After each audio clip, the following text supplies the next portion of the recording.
A Guerra Fria. Não foi bem uma guerra de verdade, com tanques e trincheiras, mas moldou o mundo por quase meio século.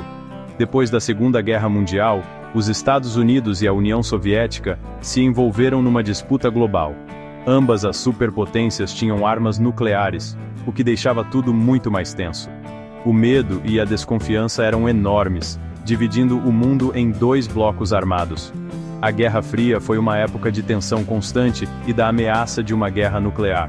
Era um choque de ideologias, com o capitalismo e o comunismo disputando a hegemonia mundial. As superpotências se enfrentavam em guerras por procuração, espionagem e numa corrida armamentista desenfreada. A Guerra Fria era basicamente a história de dois lados opostos. Mas, por baixo do pano, rolavam umas alianças inesperadas. Um exemplo disso foram os Estados Unidos e a China. Apesar das diferenças ideológicas, as duas nações acabaram se unindo contra a União Soviética. Em 1972, o presidente Richard Nixon fez uma viagem histórica para a China e se encontrou com o líder Mao Tse-tung. Essa parceria inusitada mudou o jogo de poder e teve um impacto enorme na Guerra Fria.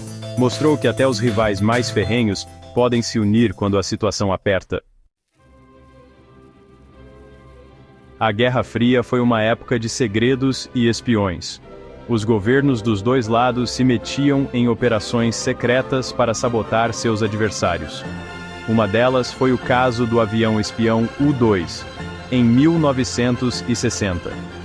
Os Estados Unidos estavam usando aviões U-2 em missões secretas de reconhecimento sobre o território soviético.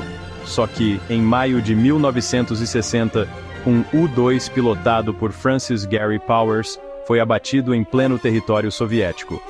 O incidente causou uma crise internacional, colocando em risco um encontro que ia rolar entre o presidente Eisenhower e o líder soviético Khrushchev. O caso do U-2 expôs os perigos e as consequências da espionagem na Guerra Fria. A Guerra Fria pode ter acabado com a queda do Muro de Berlim em 1989 e o fim da União Soviética em 1991. Mas, o que aconteceu nessa época ainda tem impacto no mundo atual.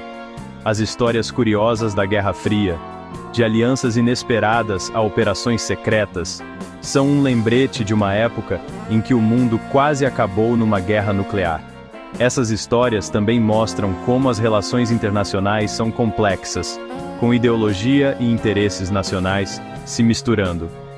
Enquanto a gente enfrenta os desafios do século XXI, é importante lembrar das lições da Guerra Fria. O mundo aprendeu a importância da diplomacia, do diálogo e da busca pela paz.